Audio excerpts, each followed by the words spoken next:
And this is Stephanie Potts and her daughter Maddie, who was number 11, and she went to Chariho High School. And this is in the state of Rhode Island. She was a soccer player, lacrosse player, and she also was an artist. And we're going to talk all about those things in just a second. And the story goes, and I will have Stephanie go more in depth into the story, that she had collapsed on the soccer field in 2017 and passed away. Thanks so much for coming on the program, and I greatly appreciate your time today.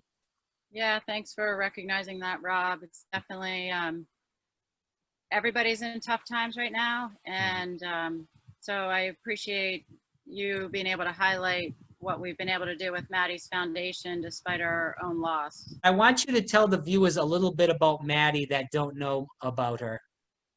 Well, there's a lot to say, Right. so I'll try and be concise, but Sure. you know, Maddie was 17 when she died on the soccer field, as you mentioned. And I think, like any parent, you always, of course, think the best of your children, and you want to see the best. But with Maddie, it was more of how everyone else viewed her, not just us as her parents and her younger sister. And the way she's been described to us is she was, you know, bright and beautiful and kind and compassionate and all of the things you hear about publicly. But Maddie was also very different than most. She was an old soul to the point that she was more worried about everybody around her than she was herself. And she, my neighbors are watching.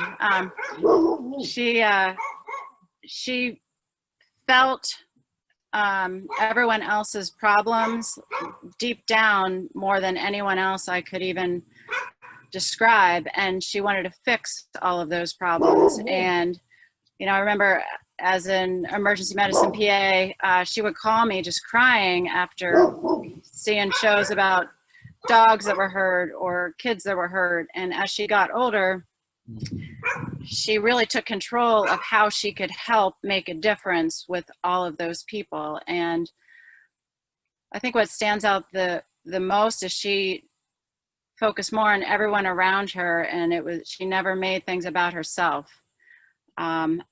Ironically, she was very shy. She was even, I think, had some social anxiety to a point that she wanted no attention on herself. And she was always known as everyone's first friend because she would reach out to the kids that really needed some extra help when we're struggling. And she took the time to actually listen to people. And I didn't know this until she died, but she would write everyone on her team a personal letter about the positive things that they should focus on and the things that they could control on the field and off the field. And we've since received hundreds of letters since then of all of the people that she touched throughout her life, not just as a result of her death. Yeah, she definitely led by example, and she took a lot of her negative experiences, particularly early on, like being cut from teams and how that impacted her. And instead of looking at that as a negative and giving up and saying, oh, okay, I wasn't meant to do that, whatever, you know, like we all can do, not just teenagers, she used that as fuel to really make things better. And she did it for her team, not for herself, in every way possible. And she sacrificed her summers working harder to become a better athlete and a better person. And, you know, those are very unusual characteristics of a person in this day and age, let alone a 17-year-old girl.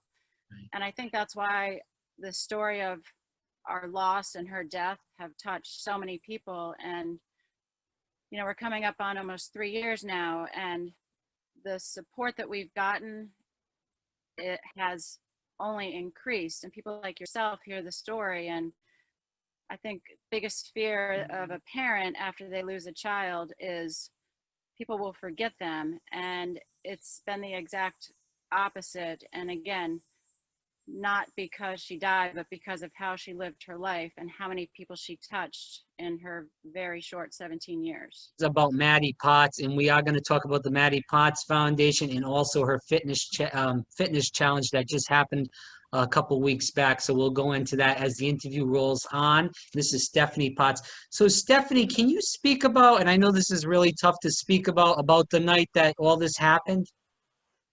Yeah, and it's challenging Right. on a number of levels, but I'll do my best. Sure. Take your time.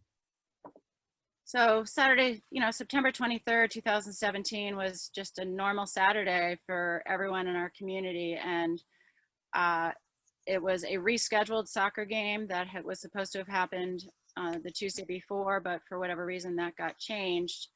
And I had started a relatively new job in the local emergency department as a physician assistant because I had quit my full-time job because I wanted to spend Maddie's senior year with her more than what I could.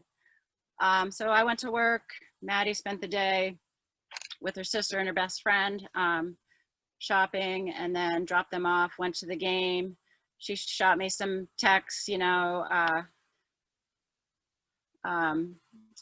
Mom, did you find anyone that can announce for you? Because I was also their soccer announcer. And Oh, wow. yeah, I was like, Joe's soccer mom. I loved every part of it, just with all of them. I just loved athletics in general. And we talked about that, and I said, this is the last game I'm ever going to miss because the last Saturday I ever have to work. And she's like, that's great. And, we carried on. And I got a game update at halftime. Score 0-0. Maddie's playing great. My husband was filming it for Maddie's college highlight video. She had hoped to play in college. And I went to see a patient, and I got paged out of a room that our coach was on the main line of the emergency department. And the words that came over the other line didn't make sense. She said, Maddie had a seizure. They're doing CPR. And I, of course, thought I heard something wrong. And the next thing she said is, the ambulance wants to know where to take her. And I said, they need to go north, which is our children's hospital. And, Rhode Island's a small state, so everybody knows everything. And I've worked in, probably 60% of the hospitals here. And I said, take her north. If you need to stop and stabilize her, then I'll meet you at South County, which is about 20 minutes from here. And that's what they did. And they did need to stop to stabilize her again. They had gotten, our friend of ours had resuscitated Maddie on the field, and they got her heart beating again. And then ultimately rode in the ambulance with her and my husband, and I met them at the hospital, having no idea what was going on, why, anything. I mean, she was a 3-sport athlete. She'd not missed a game in 4 years of any type of injury, let alone something this traumatic, which this was not an injury. But when I got to the hospital, I'd already called for the helicopter and the life-packed ambulance to transfer her, because that's what I do for a living. And I think looking back now, I knew walking into that hospital that she was gone, but I'm trained to save people, and I needed to do everything I could to save my daughter. And, we did just that. Everybody did everything they possibly could. And we didn't know it was a brain aneurysm. We knew based on one CAT scan that she had bleeding on her brain, but there was no trauma involved. She hadn't headed the ball. So the doctors there did absolutely everything. The staff was incredible. Our friends that helped resuscitate her are paramedics and happened to be an ICU critical care doctor. So I knew everything had been done right. And I just knew we had to get her to the children's hospital, which happens to be next to our trauma hospital in Providence. Hasbro, because I know Rob, you're from Rhode Island originally. Right. So The ambulance came to transfer her. Of course, Maddie had not woken up, but at this point I thought she had been medicated because she had been intubated and on a ventilator. I didn't realize that she had not been medicated. So I rode in the ambulance. In the meantime, trying to find her sister, my younger daughter, because I had no idea who she was with. She was only 13 at the time. And we got to the hospital, and there had to have been no less than, I felt like, 100 people from Hasbro that met us there. They were waiting for us on every level, from trauma surgeons to all the critical care attendings and the ICU doctor. And, you know, we went in and they said, we're going to take her up to the ICU. And I said, no, we're taking her to the OR. We have to fix this. And they said, no, we're going to take her upstairs. And okay. And again, I still had my stethoscope on from work. I still had my other hospital badge on. I am trying to make sense of this. And then ultimately we got upstairs and they told us that it looks like it was a ruptured brain aneurysm, that it was absolutely not traumatic. It had nothing to do with soccer. And I asked to talk to their attendings. It's a teaching hospital. And they very much gave us the same story, and that there was nothing they could do.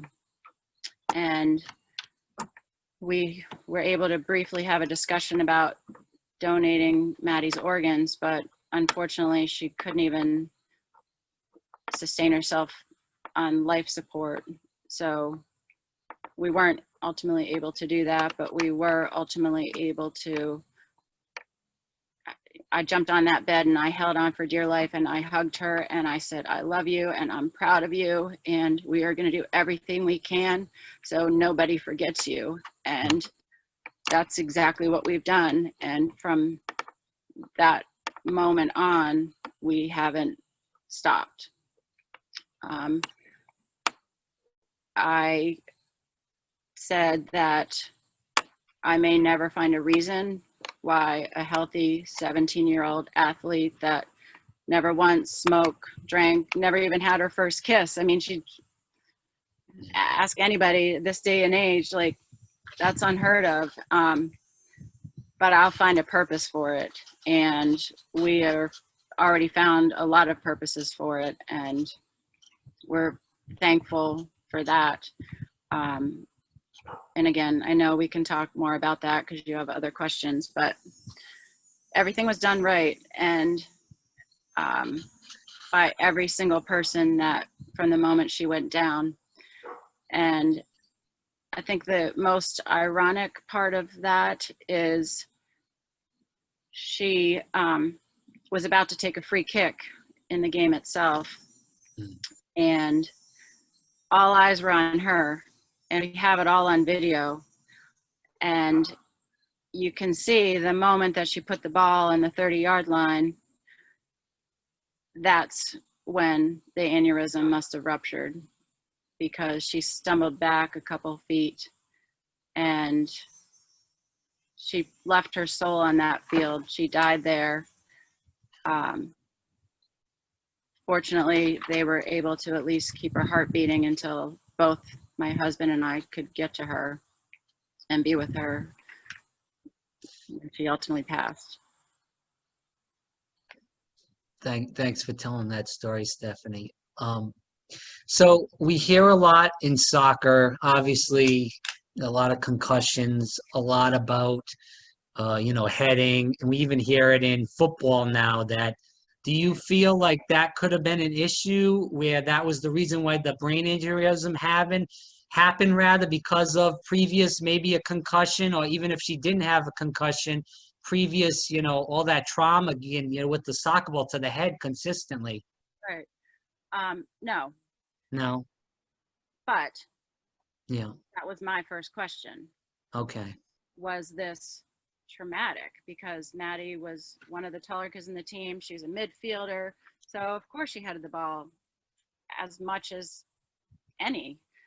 She never had a concussion, that we're aware of, and our school like many, go through concussion protocols. And if there's any question, they pull them off the field.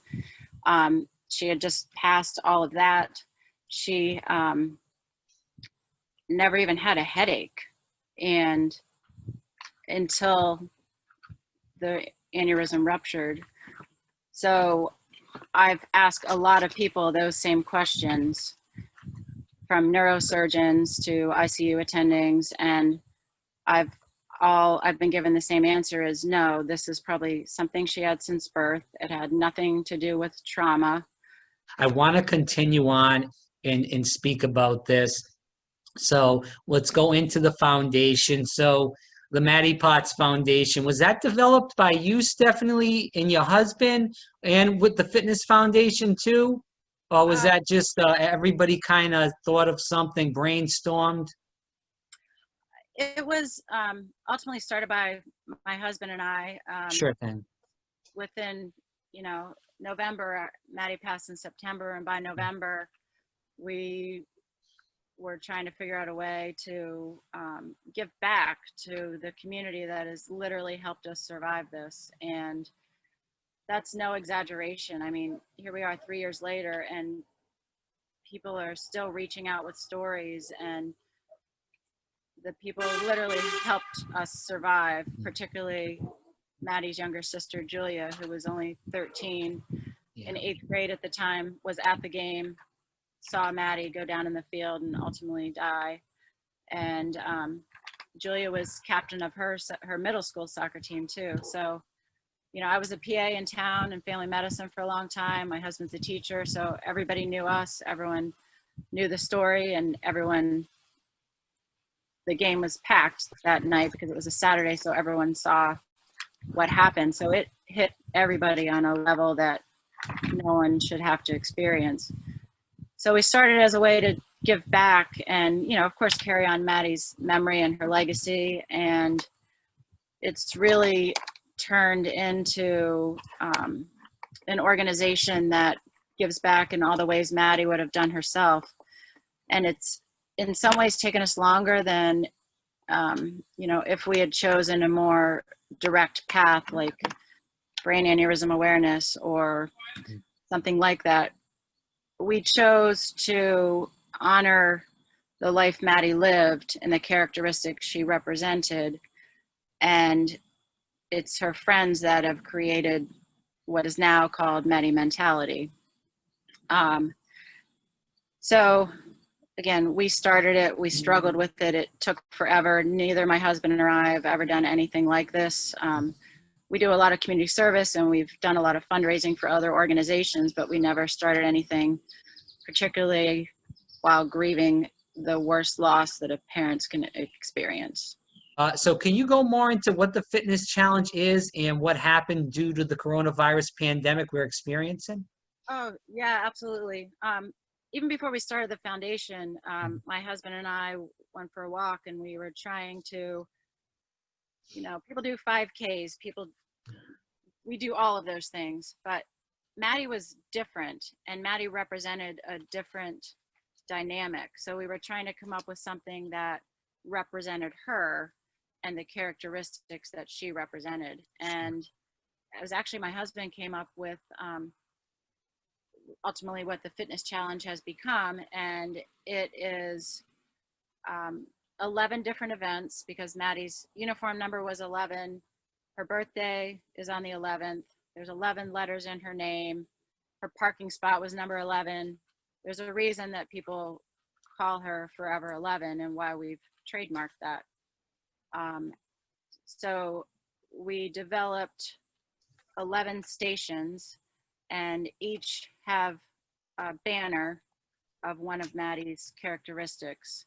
And we have 11 different athletic events, everything from Beast Mode Soccer out of Los Angeles that works with the U.S. Women's National Team and is represented with his collaboration through Nike, from yoga to an obstacle course for students with disabilities to disc golf, and of course soccer and lacrosse, manic training, Amp Fit, G6 Fit, and Maddie's ultimate training company, Higher Level, Speed and Agility. So the fitness challenge is based on something for everyone with any ability or no ability at all. And that's how Maddie lived her life, and that's why that's become our signature event. Unfortunately, the pandemic has changed things for everybody, and we've had to cancel most of our fundraisers this year just because of everyone's safety. The last thing we would want is for someone to get sick at an event, even if we were able to have it. So we ultimately decided to make the fitness challenge virtual this year. And we had several students, but two particularly. Megan Butler is this year's soccer captain, and unfortunately saw Maddie pass away, and her friend Faith Ells, that is a volleyball athlete. And they said, hey, we can make it virtual. And I thought, okay, I'm not technological, clearly based on today's interview. And I said, yeah, how do you do that? I don't know. Do we do, Instagram? What do we do? I do all of our social media. No one should have a 52-year-old mom doing their social media, but that's what I do.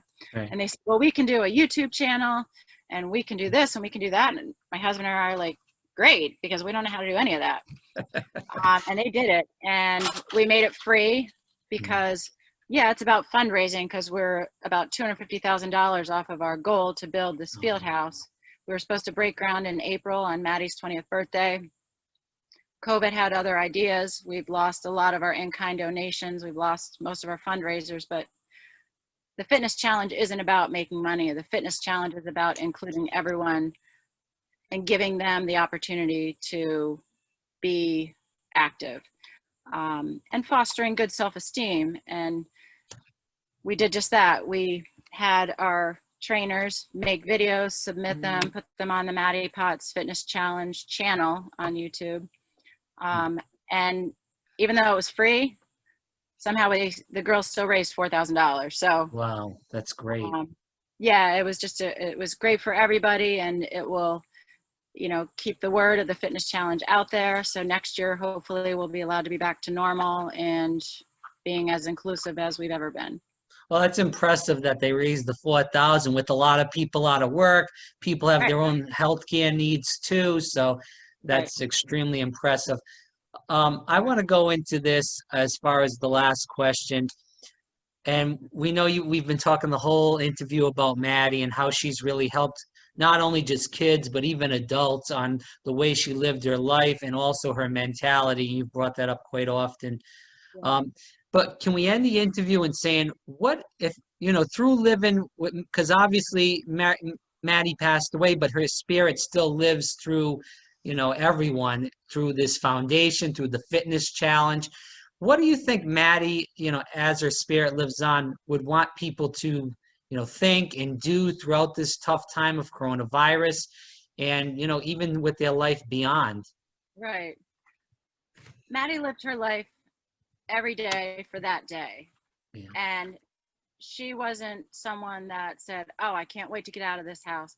I can't wait to go to college. I can't wait to get married. Maddie was excited for the next game, the next moment, the next time with her friends. I think, we should all be more like that, because none of us know when our last day is. Great. And Maddie looked at things differently, like every day was going to be her last day, which is why we have less regrets, if any, than most parents.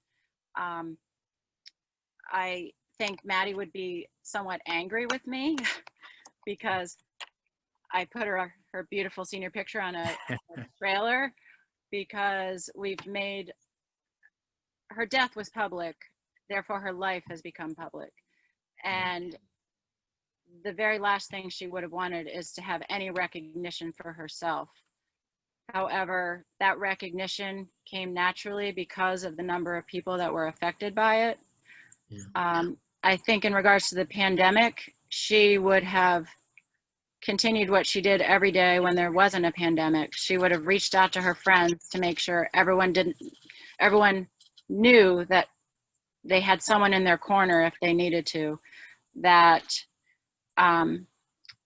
she would make sure people don't feel isolated. She would be doing stupid things with her sister and making crazy videos, and you know, they were the best of friends despite being 4 years apart. She would have done all of the fundraising and all of the work that our community and we have done ourselves. She would have done that for someone else. And I think that's what keeps us going is, one, our community, two, the fact that Maddie never gave up on anybody. So I'm not about to let anyone give up on her. And I'm just hopeful that, you know, we've created a foundation amongst the worst tragedy a parent can experience. And we've done incredible things as far as our scholarships and other organizations we've supported. And I'm hopeful that we can reach even more people. And yeah, our focus is the field house right now, but then I want our focus to be make our scholarships statewide, make Maddie Mentality a platform in which I can come and speak about and just use it as an educational tool to really teach people the importance of your family, your friends, to reach out, to include everybody you can possibly include, and be that first friend for people when they go to a new school and they're feeling isolated, and take the time to listen and recognize that Maddie Potts didn't do anything that the rest of us can't do ourselves. We just need to take the time to learn to be better at it and readjust our priorities a little bit. So yeah, the pandemic has been terrible, and it's been on every level, financially, personally. The isolation that these kids are experiencing breaks my heart. And you know, my younger daughter is experiencing it as well. But I'm hopeful that the Maddie Potts Foundation will show people that, yeah, life can be a tragedy, and this isn't our first rodeo, but our experiences have made us stronger to be able to survive and turn a parent's worst nightmare into a very positive lesson and role model. Stephanie, thanks so much for all this. As we end, can you tell the viewers where they can find more about the foundation, the fitness challenge? And I know you can check out the videos on Maddie Potts Fitness Challenge on YouTube. Just type it in the description box or whatever the heck they call it. But anyway, go ahead, Stephanie. Yeah, it's MaddiePottsFoundation.org, which is there. You can donate. You can read more about Maddie's story. You can see all of the events we've already done and all of the scholarship awardees that we've been able to support. We support unified athletes as well. So we give an $1,100 award to our organization locally. They can follow us on Facebook, Maddie Potts Foundation. Again, it's a 52-year-old mom that's currently managing this stuff, so bear with me. We're still trying to find someone to help me with that, but everyone keeps telling me that we need to keep it personal, so it's personal. And information on the field house and how you can continue to support our efforts and really represent your own Maddie mentality in whatever way is important to you. And we're hoping to expand that into other resources, you know, soon, I hope. And hug your family, take the pictures, look at the ocean different, look at the sky different, because it might be the last time you see it. And I think if we can give people a reason to appreciate those things more every day, then I think it will continue to make our community and the community beyond that a better place for everybody. Stephanie, thanks so much. Again, this was about Maddie Potts. Go to MaddiePottsFoundation.org. Definitely check this out. Definitely share this interview. And Stephanie, you are great. I really appreciate your time today. Thank you, Rob. I appreciate you reaching out. Let me know if there's anything else we can do.